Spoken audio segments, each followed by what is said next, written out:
Christina from Color Kila Crochet, and welcome aboard my Crochet Nautical cardigan pattern. This is the lacy detail in the navy stripes, also kind of cabley lacy detail. Here it is. I advise you to end with half a stripe at the top, so that when you seam your shoulder you get a full stripe, and I advise you to end on a full stripe when you make a sleeve, so that it looks like this more or less. You either end with the white or with the navy, so it will look nice and neat. And when you seam, well, naturally the front rectangles are a bit narrower than the back, so you'll have a few unseamed stitches in the middle left. So I kind of put my needle through the stitches, just to carry the yarn over to the other side, and then I continued seaming this shoulder. Well, I haven't figured out how to get a straight line when I make the ribbing at the front like this, so it ends up being like, you can see the stitches where you crochet into, but it's good in this pattern, in this design, because these kind of trident shape stitches, they kind of echo each other, and it all looks nice and uniform in style, I think. So this doesn't stand out so much. So for this pattern, I'm using a 9mm hook and Lion Brand Runner's Choice. So starting with starting with navy, then white and mustard. This pattern is a multiple of 3, so chain a multiple of 3, and we begin with white. This is your bottom of the back rectangle and the front rectangles. So this is an easy pattern. There is not a magic knot in sight, because I simply carried over the yarn to the next stripe at the end of the stripe. So when you crochet your rectangle, one side of the rectangle will be with no yarn that's being carried over, and the other side will be where you carried over the yarn. But it's not a problem, because you either seam over it when you're finished, or you crochet over it. So this has been the side where I carried over the yarn from stripe to stripe without cutting the yarn, and I just crocheted over it, and it's not a problem. You can't see it. It just saves you a ton of tails, and it's not necessary to be cutting the yarn, because it's just part of the fabric. It works. So the pattern is a multiple of 3, so let's say I start with a chain 15. So row 1 is half double crochet in the 3rd chain from hook, and this counts as 2 half double crochets, and half double crochet in the next stitch and in every stitch. So your first row complete. Row 2 is also in white, and we chain 2 and then turn, and this counts as a half double crochet, and half double crochet in the same stitch and in every stitch. The last stitch of the row is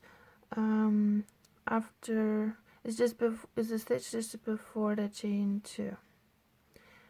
And as you make your last stitch, we're going to change color, so we're simply leaving this be, and we're stopping at the point where just before you yarn over and pull through for the last time in the stitch, and then you take your navy and simply, like, pick up the new color and complete the stitch.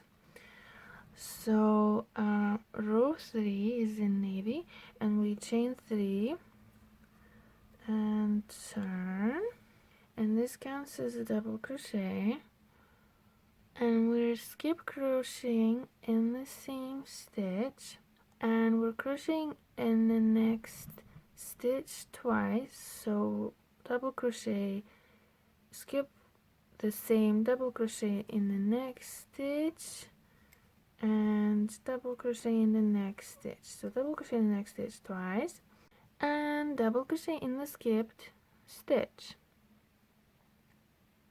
So we're simply inserting the hook in the skip stitch, and we're picking up the yarn as usual and completing the double crochet stitch. There's nothing tricky going on, and this kind of pulls the white fabric, and it creates this nice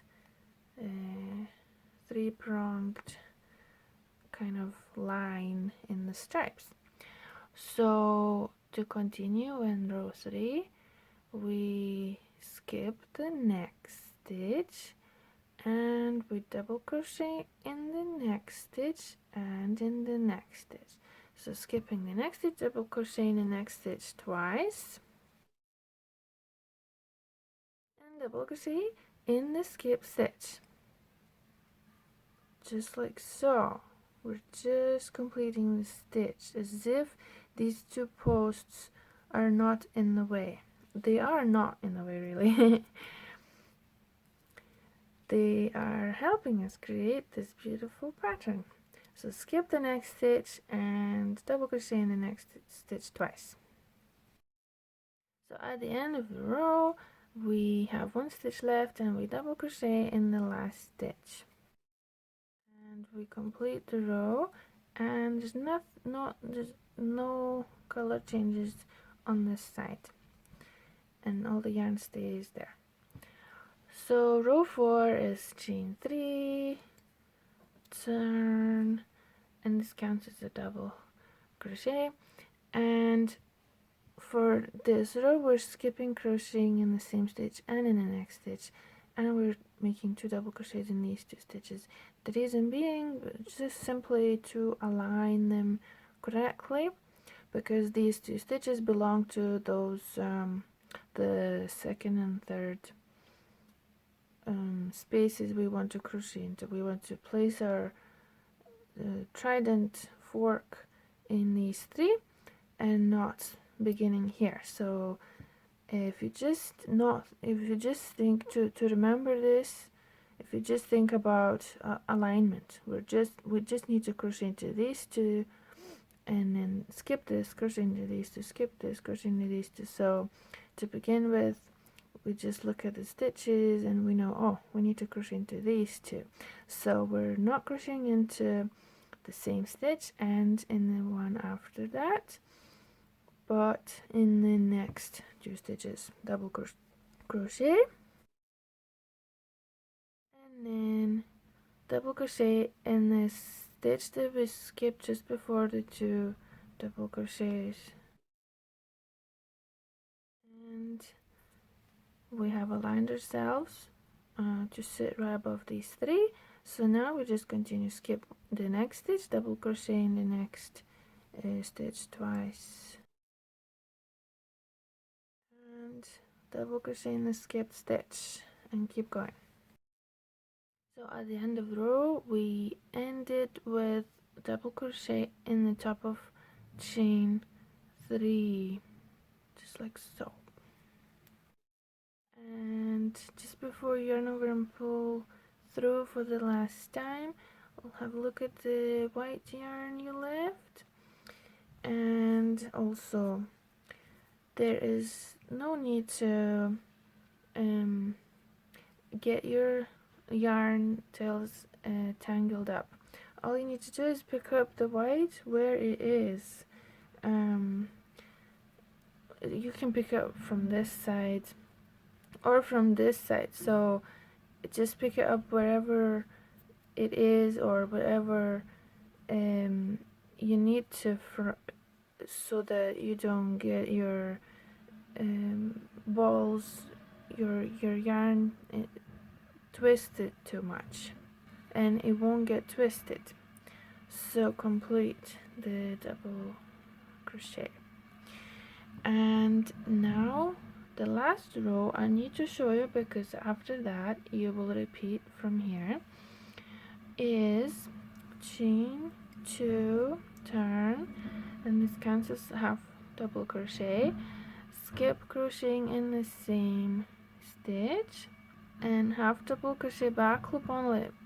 To remember why we're crocheting in the back loop is just to create a nice straight line. It's just a little bit nicer than having these, so this loop kind of hides it, so I think that's helpful to remember. Why? Because if we know why, then we'll learn the pattern easier. But it's already, it's already quite easy, because you're only using your very basic stitches, and it's just half double crochet and double crochet. So row 5 is skip crocheting in the same stitch and half double crochet back loop only in the next stitch and in every stitch. And at the end of row we make half double crochet to the top of chain 3, and this is the loop we want to crochet into. It kind of works out as back loop, but chain 3 kind of doesn't have, or kind of doesn't have back loop, but anyway, just crochet to the top of chain 3, and I naturally follow the line of the loops, so this would be my loop. And next, so this is row 5, so this is actually the end for the pattern repeat, because the next time is you repeat row 2. So it was chain 2, counts as half double crochet, and you turn, and half double crochet in the same stitch and in every stitch. So this is the other side, and this is the front. So this is the pattern. It's very easy, very simple, isn't it? Half double crochets and double crochets. I'm still amazed at what a beautiful pattern I can create with just 2 stitches. So next would be to show you how to make the ribbing. So to join yarn, when you've done with your rectangles and you seam them, seam the sides, the shoulders, and the sleeves into body, then start with the bottom ribbing. So begin with a corner, and so to join mustard, you make slip knots on your hook, and with the hook like this, insert your hook with a slip knot like this, insert your hook into the first stitch. So we're crocheting in the seam into the base chain, basically in the same spaces where the row 1 was. So, and a slight modification I made for this pattern compared to, for example, the cross stitch hoodie that I made is I paid more attention to where I place my first row of ribbing. For example, in the first corner stitch I placed 2 posts, so you chain 3 and double crochet in the same stitch, so that's 2 posts in the same stitch. makes it more neat and tidy. And then 1 post per every stitch and all around. And you could also make 2 posts in the last stitch. I didn't, maybe I forgot. And then you make 8 rows of ribbing. So once you make your first row of just double crochets,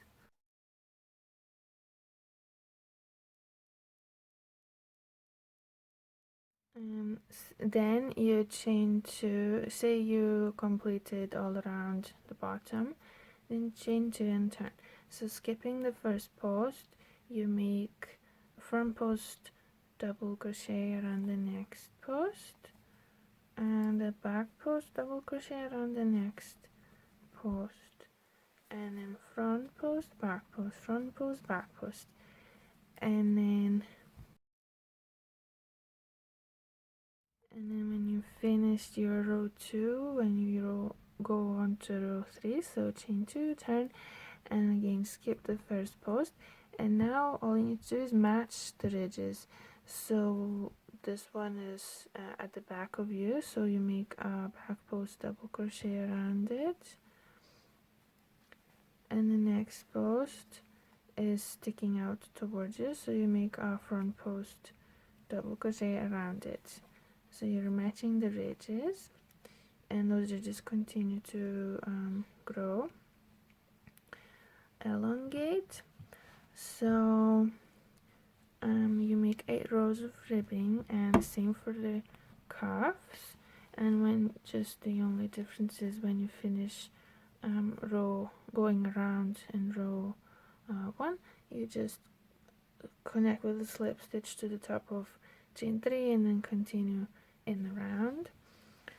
So once you did that, then you start your front ribbing, and I did 3 posts in the first stitch. So we're making